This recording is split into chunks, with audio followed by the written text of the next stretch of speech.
Monsieur le juge en chef, mesdames et messieurs les juges, bon matin. L'Acadie soutient que les clauses privatives partielles et absolues sont incompatibles avec la conception de la primauté du droit véhiculée dans Vavilov. Cette Cour devrait statuer que les clauses privatives sont uniquement permissibles en présence d'un mécanisme d'appel statutaire. Autrement, les clauses privatives auraient des impacts néfastes sur le contrôle judiciaire, incluant en droit de l'immigration. Vavilov identifie le respect des contraintes factuelles et juridiques encadrant l'exercice d'un pouvoir public comme étant central à la primauté du droit. Vavilov statue clairement que le caractère raisonnable d'une décision peut être compromis si le décideur s'est fondamentalement mépris sur la preuve ou n'en a pas tenu compte. Le paragraphe 126. Une clause privative partielle portant sur des questions de fait ou des questions mixtes se réconcilie mal avec ce principe, car elle permet à une décision déraisonnable d'éviter le contrôle judiciaire. La Cour ne peut déterminer si la décision est transparente, intelligible et justifiée. L'intention du législateur ne serait pas minée si les cours de justice ignorent les clauses privatives. À l'instar de Vavilov, la Cour n'interviendrait uniquement lorsque cela est vraiment nécessaire pour préserver la légitimité, la rationalité et l'équité du processus administratif. Contrairement au juge en chef de Montigny, les cours ne devraient pas donner effet aux clauses privatives au même titre qu'un mécanisme d'appel.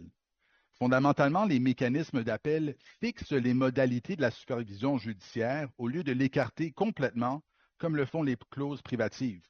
En opérant ainsi, les clauses privatives basculent l'équilibre entre cette intention et la primauté du droit.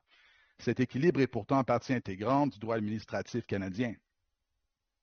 L'arrêt Cosa distingue clairement entre les normes et les motifs de contrôle judiciaire.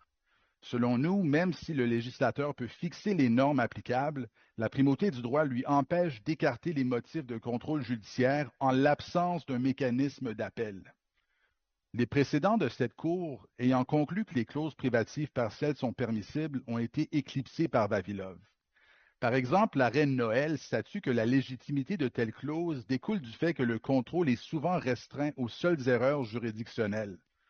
Or, Vavilov a reformulé cette catégorie d'erreurs comme une question d'interprétation statutaire.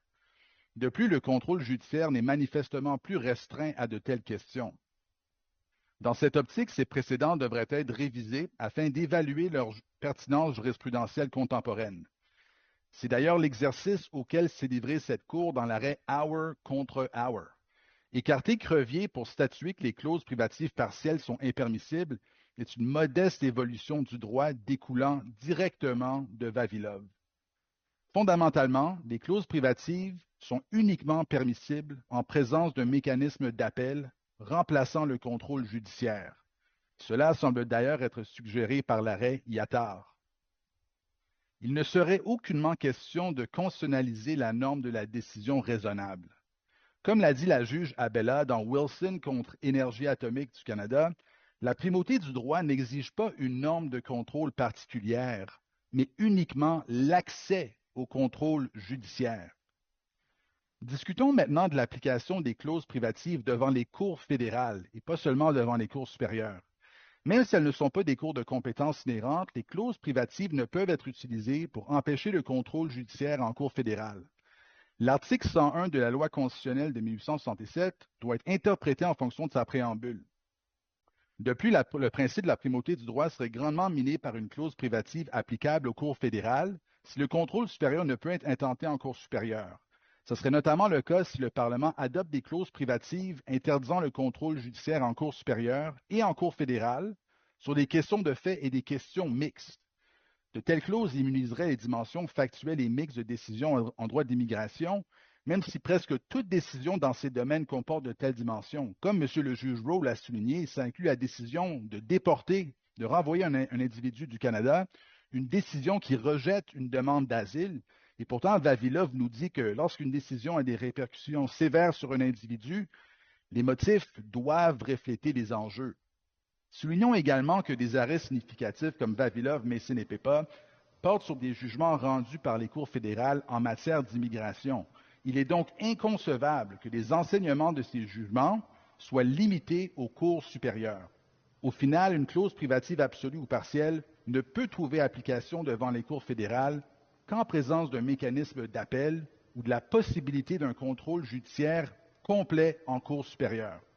Sous réserve de toute question, merci infiniment. Merci, Maître. Stephen Yu. Good morning, Chief Justice.